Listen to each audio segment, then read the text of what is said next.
What Adam Driver really did in the military. He might be known for wielding a lightsaber in Star Wars, but it's Adam Driver's pre-acting career that leaves most people stunned. Because while most actors pretend they're dealing with life-or-death scenarios, he's actually encountered them, and it's something that's seeped into his on-screen life. Before we begin, make sure to smash that like button, subscribe to our channel, and click the notification bell for more amazing videos. It had started with a self-admitted mischievous childhood. One day he'd be singing in the church choir, and the next he'd be lighting random fires. And after seeing the movie Fight Club, he went ahead and made a real bloody fist version with his misfit friends.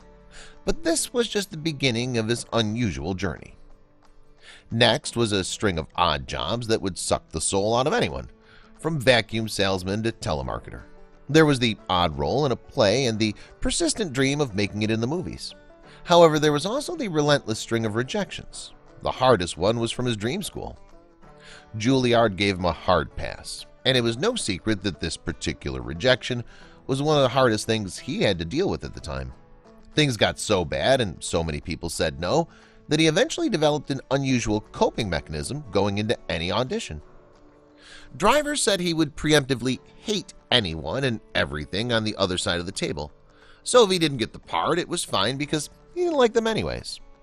Now, most people would expect that he would get his big break soon, but that just wasn't the case. A wide-reaching tragedy forced him in a different direction.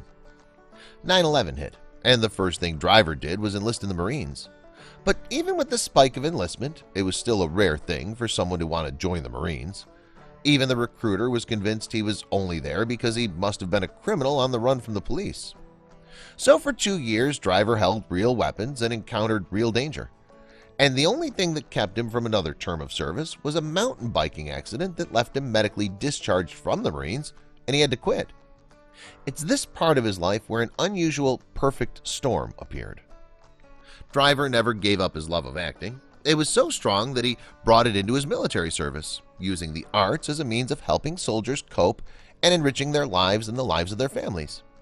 He would eventually be the co-founder of Arts in the Armed Forces. But how did his life in the Marines affect his post-service years?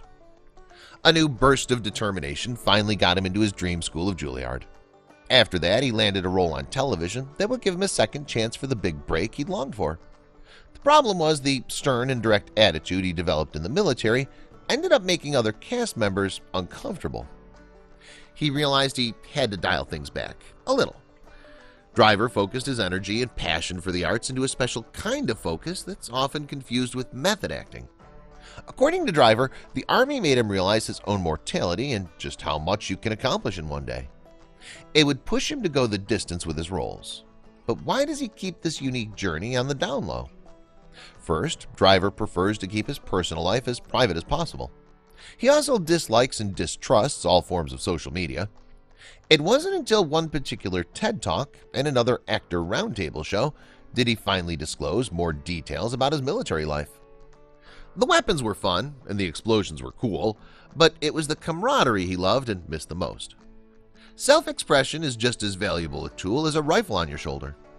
Even his role of Kylo Ren was greatly influenced by his attitude. It made it easy to get back into shape for his shirtless roles. It made the lightsaber training something enjoyable. And leading a grand army, even if it was the dark side, wasn't that far out of his wheelhouse.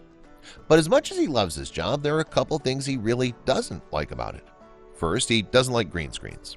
He stays in his character's zone as much as possible, just because it's easier to get going when the director says action. But when he's fighting with a stick in front of a boring backdrop, it's so much harder to picture what's going on. Secondly, Driver hates watching himself on screen. He'll only watch when he has to, and even then he is usually uncomfortable with what he sees.